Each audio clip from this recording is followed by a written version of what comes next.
Funeral services for Kendrec McDade take place 2 weeks after the officer-involved shooting that took his life.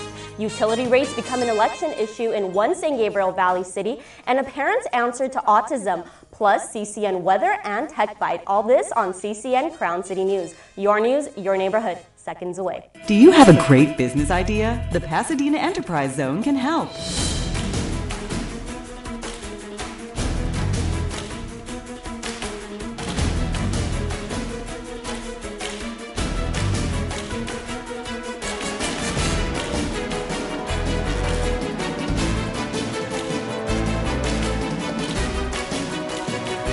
Pasadena Enterprise Zone, open for business. Hi, I'm Jesse Avila at the Convalescent Aid Society, a nonprofit organization established in 1923. We provide the free loan of durable medical equipment, of hospital beds, wheelchairs, walkers, canes, and many other items. Your donations and contributions are welcome and greatly appreciated. We are located at 3255 East Foothill Boulevard in Pasadena. We're here to help you! Please give us a call and check for availability at 626-793-1696.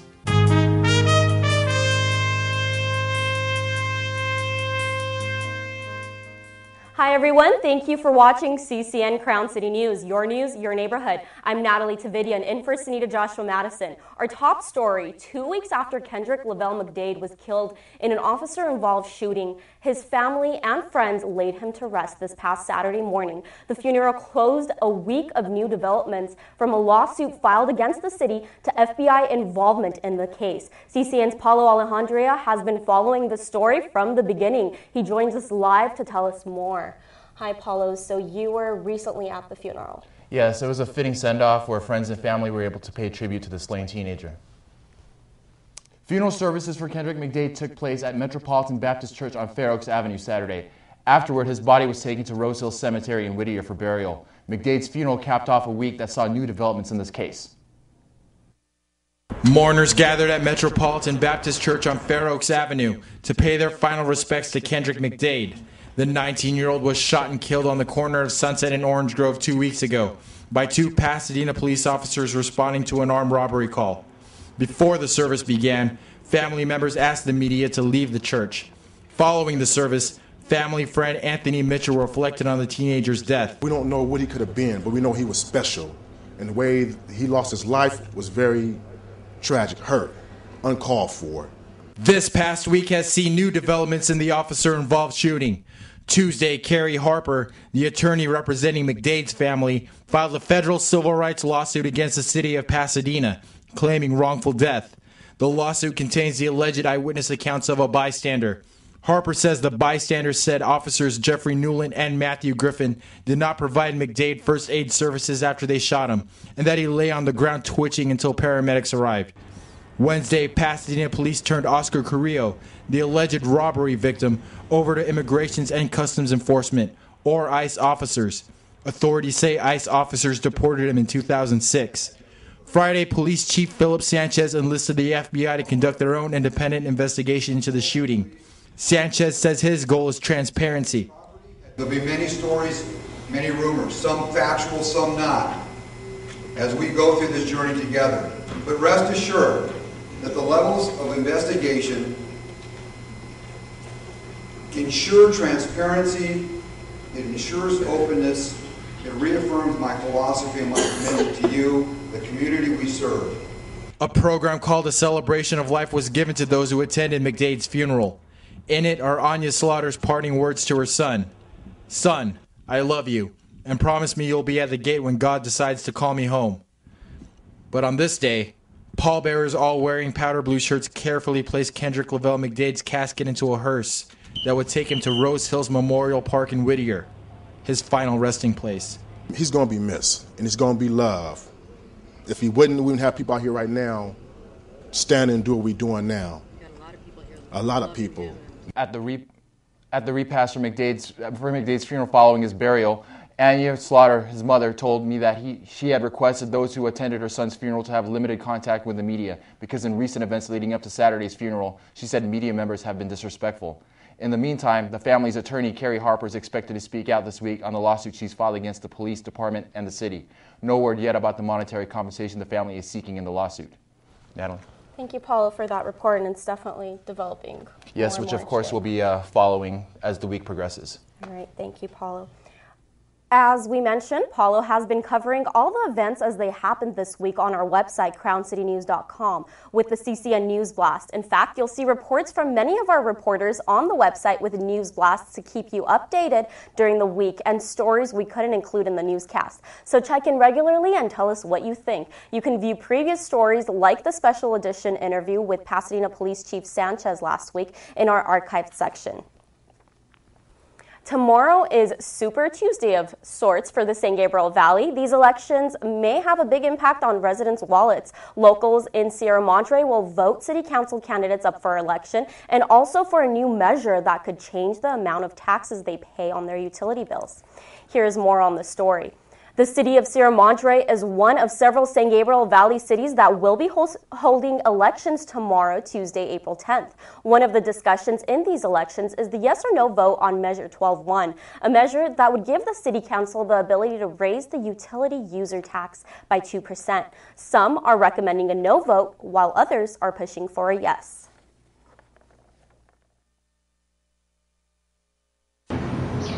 One of the hot topics for Sierra Madre City Council elections is Measure 12-1. Sierra Madre has had a utility user tax since 1993, and if 12-1 passes, the current 10% tax rate could become a 12% tax on top of utility bills households and businesses pay each month, beginning July 1st, 2013.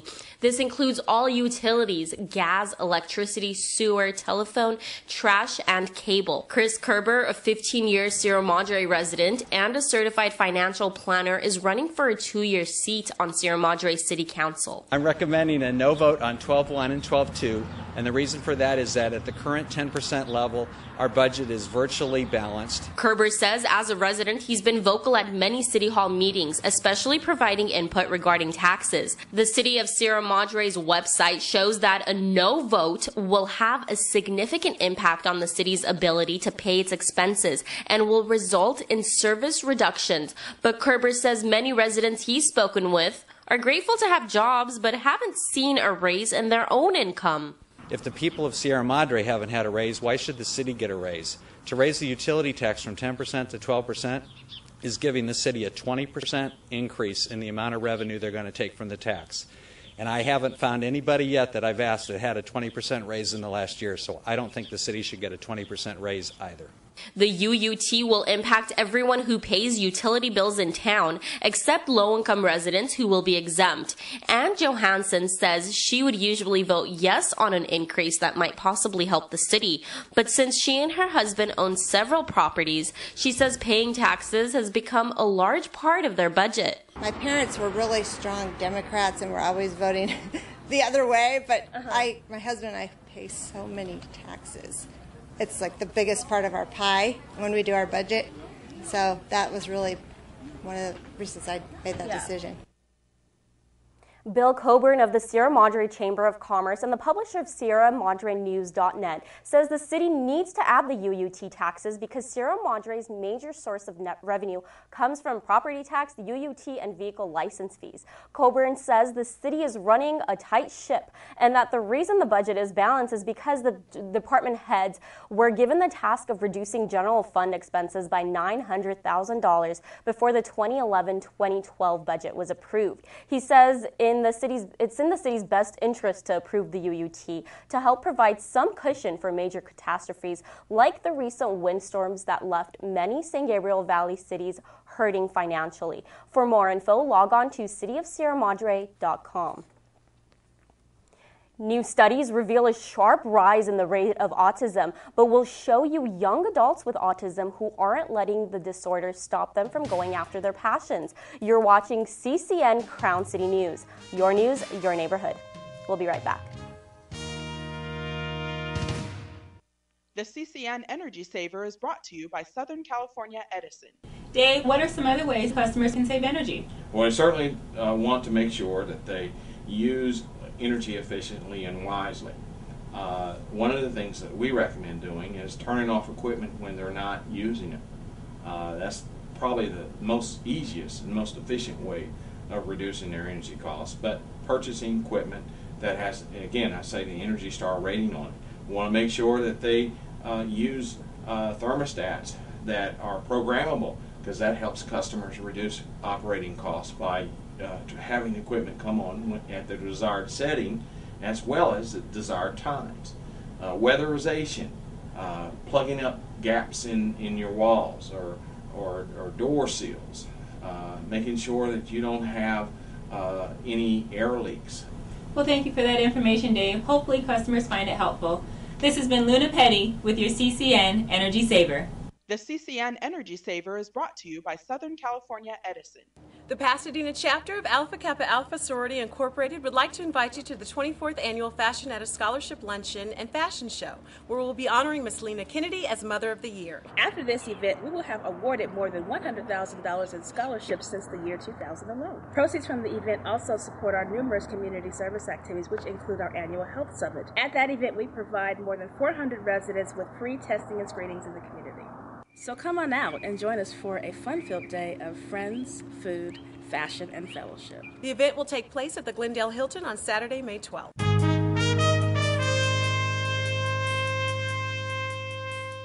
April marks Autism Month, and reports show that autism is on the rise. Nearly 10% of children are now born with the disorder. Many families of autistic kids wonder how they can help their kids still lead a full life with autism. CCN's TK Trinidad introduces us to one woman who saw the need for young adults with autism and created a way for them to pursue their passions.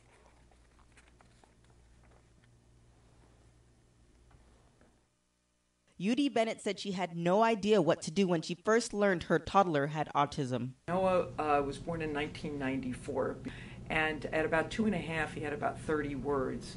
And by 3, he had stopped speaking entirely. Children like Noah battling autism struggle socially and have a hard time at verbal and nonverbal communications and behavior. Bennett says she worked daily with Noah and that he's improved in many of the areas he once struggled. Their challenges and those of other families impacted by autism led to the creation of the Foothill Autism Alliance 14 years ago. A couple of families all in the same boat. We just didn't know what we were going to do. In terms of Noah, though, back then there were very little early intervention hadn't really been developed the way it is today. So it was very hard to find programs. The law requires schools to provide children battling autism with an individual education plan or an IEP where classes are tailored for them. But after graduation, Bennett says they have nowhere to go. So she created the Exceptional Minds Center to provide autistic young adults hands-on training in multimedia and post-production. Once they get out of school, they fall into what I think of as just a big hole. There's 90% unemployment, and that's something we need to change. So we formed Exceptional Minds, our school here. I especially enjoy it. The teachers are nice, the atmosphere is very nice, and the programs are easy to learn. Reports from the CDC show that boys are 5 times more likely to have autism spectrum disorder than girls. There's also an increasing number of Hispanics and blacks who are diagnosed with autism. There definitely is, in the last 5 years, more effort to detect it, but still it's not enough. Bennett says the ultimate goal of Exceptional Minds is for students to earn a living in the fields of animation, computer graphics, and visual effects. In the school's 1-year history, students, including Daniel Gott, are already creating their own video games, credits for major movies, and much more. I picked up the music and I designed every last level. Our plan for them is that after 3 years, a percentage of them will be able to go out and work in the industry.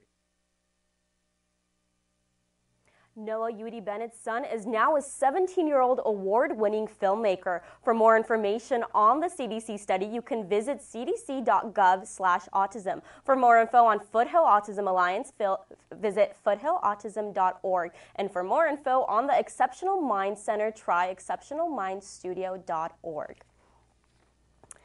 Now, we couldn't have had a more beautiful weather for Easter weekend and the annual egg hunts. CCN meteorologist Curtis Peak is here to let us know if the sunny skies are here to stay.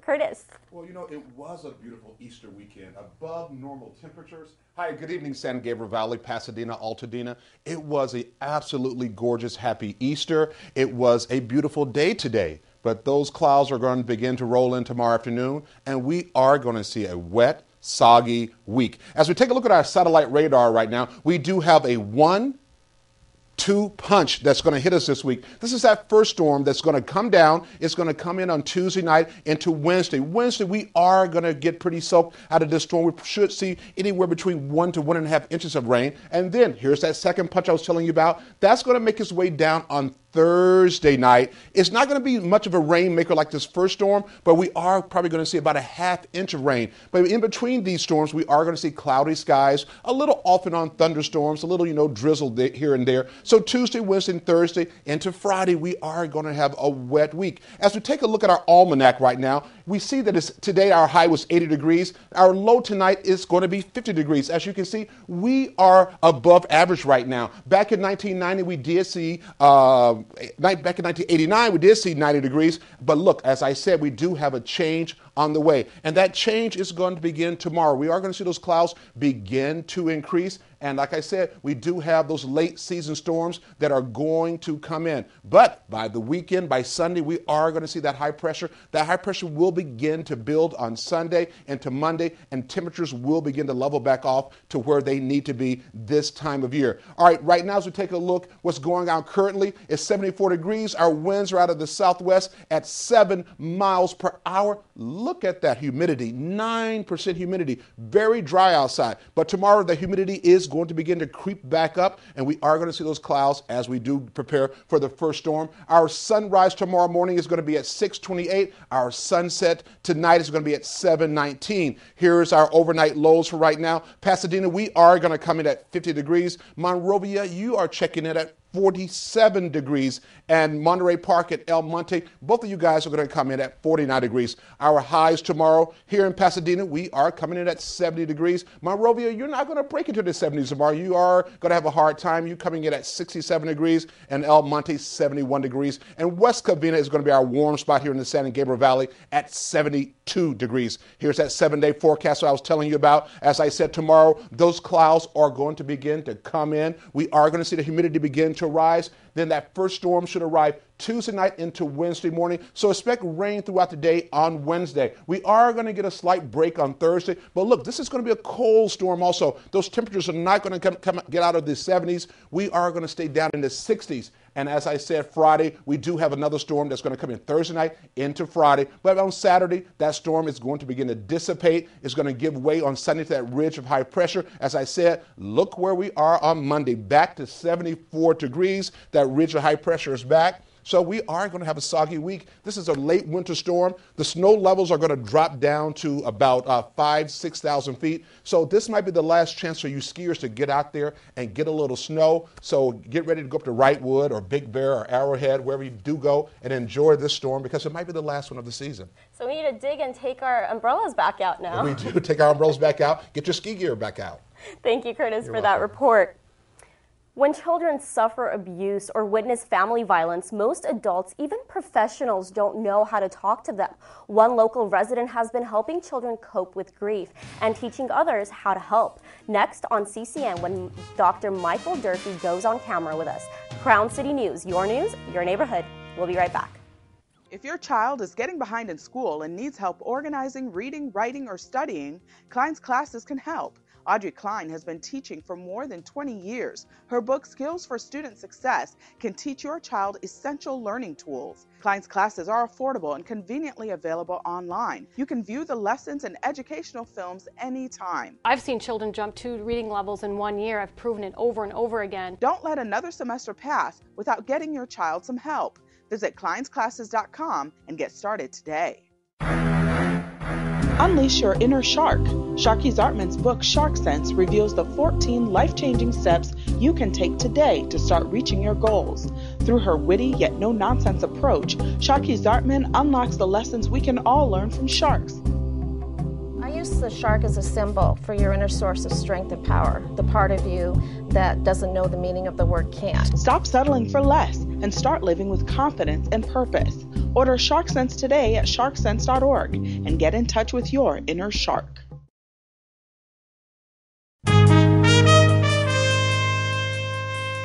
When a child witnesses abuse or violence in the home, parents and professionals often don't know how to help them deal with the grief. Last month, Pasadena hosted the 8th annual conference on childhood grief and traumatic loss. We have Dr. Michael Durfee, an expert and leader in childhood grief counseling, here to tell us how to reach out to child survivors of unimaginable violence. Now, we should know this might be a tough interview to watch with young children, but we thank you for being here, Dr. Durfee. Can you tell us a little bit about the conference last month? It's somewhat unique nationally. There are other conferences on children and grief, and there's some wonderful programs, hospice programs, family support, grandma's dying, to help a child understand as well as they can. But with violent death, there's much less, and with family violence, there's almost nothing.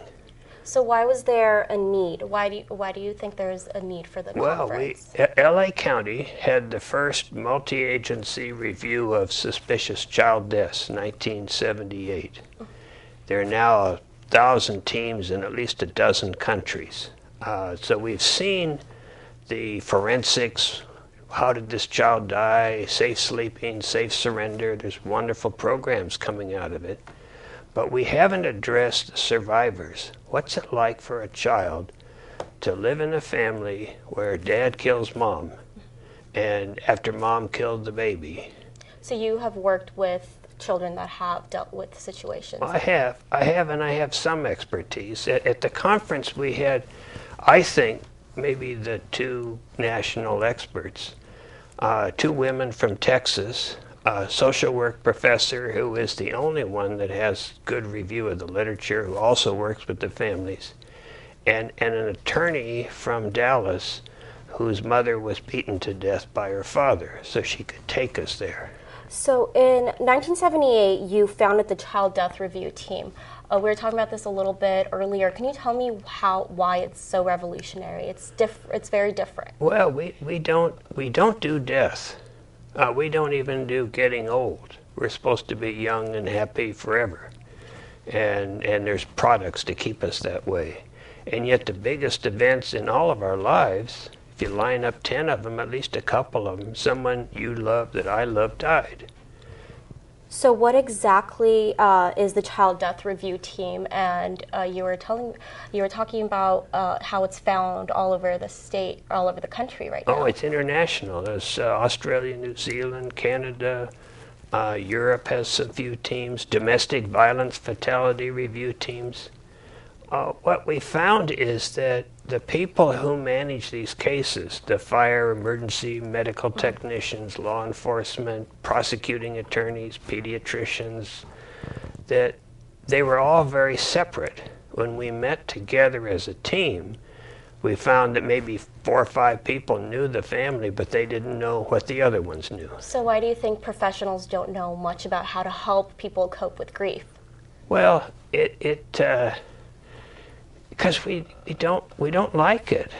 It's this curious thing that we run away from grief, and yet funerals are the one time when people are generally nice to each other. I mean, people and families that don't talk to each other at a funeral, they will. When there was a child died in San Marino, 3-year-old girl fell down a well in 1949, early television. Yeah. And it changed the world. And I want you to tell me a little bit about the 9th conference, the next one. When is that? That's coming up next year, right? The next one will be again March at the Pasadena Conference Center. Okay. We're not sure of the date yet. Okay. But it's important that people do know about it, because we've had a couple people who came, I think, because they were survivors. Okay. All right, thank you so much, Dr. Durfee, and thank you for coming with us on camera today. Thank you very much. We'll definitely keep an eye out for the next conference. We appreciate that. Our tech guru, Grant D, is back with the Tech Byte next on CCN Crown City News, your neighborhood.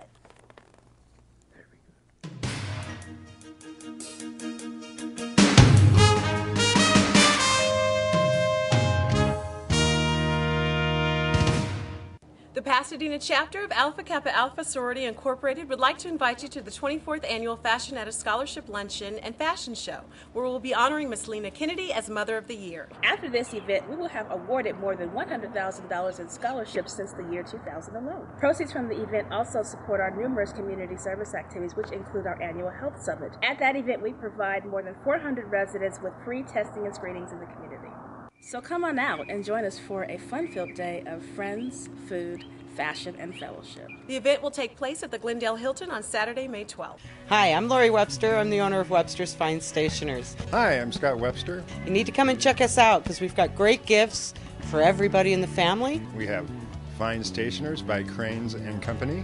We have some beautiful greeting cards, things that are unique. A myriad of other things, so please come by. And our phone number is area code 626-797-1135. And we're located at 2450 North Lake Avenue, Suite B in Altadena. Our motto is, Let's do something good today. It's been a few weeks since we talked technology right here on CCN, but teen techie Grant Derderian is back to tell us what's happening in the world of technology this week. Grant, you have some breaking news for us. We do, just news today right out of Northern California, actually. And we begin with that developing story this evening from Northern California, where social media giant Facebook has bought social picture sharing app Instagram for a reported $1 billion. And what might be one of the biggest acquisitions in the history of the tech industry. Both companies say they don't plan to change the service, although the results of the acquisition are going to be closely watched in the future, and we'll keep you updated right here on CCN. And we also have some developing news from tech giant Yahoo, which might not make them a giant in the world of technology anymore. According to recent reports, the tech company struggling with competition in the industry with giants such as Google has decided to cut nearly 2,000 employees from their workforce to shave nearly $375 million off the company's shrinking budget. Shifting in and out of CEOs has highlighted Yahoo's troubles, and we'll have to see how these cost-saving measures affect the company in the future. And news coming straight from HTC headquarters in Taiwan this past week shows that the wireless giant took a nearly 35% dip in profits during the last year to date. Now specifically, when analysts look at the company's net income after taxes, according to TechCrunch, it was down to nearly $149 million as opposed to a more than double $501 million last year. HTC acknowledges that they dropped the ball on products in the fourth quarter of last year, but also blames the losses on competition from companies such as Samsung and Apple. And rumors are also circulating around the internet about a new Playbook tablet from BlackBerry that could feature new 4G wireless technology. While not much is known about the device, an image online might hint that the device is currently in an approval process by the FCC. The original Playbook device, released last April, did not originally live up to many business users' expectations and launched to criticism for a lack of many popular enterprise features, including email. And according to a recent online report, wireless giant AT&T has reportedly begun honoring requests to unlock users' iPhones for use on other compatible carriers. There are a few limitations, though, such as the fact that your device has to be out of contract and your account also has to be in good standing. AT&T will also reportedly unlock the device if you are in contract and pay an early termination fee, but either way, this policy will certainly make users happy. AT&T's usual policy for unlocking a device allows for that device to be unlocked after 90 days on continued service with the carrier. And that's what's making news in the world of tech this week. Natalie, back to you. Thank you, Grant, for that report, and we'll keep an ear out for all those rumors. Definitely.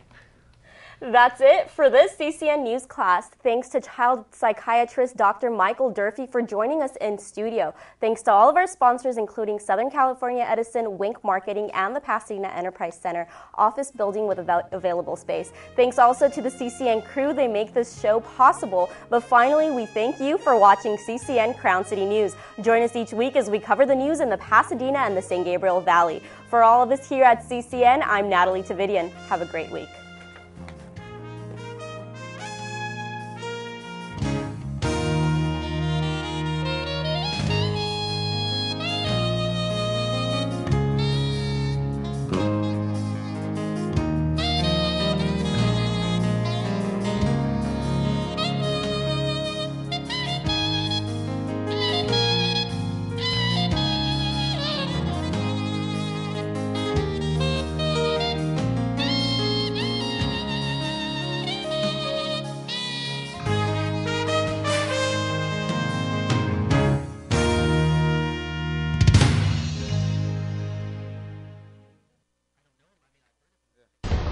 Live, work, play, and shop in the North Lake Village. See for yourself when you visit our village.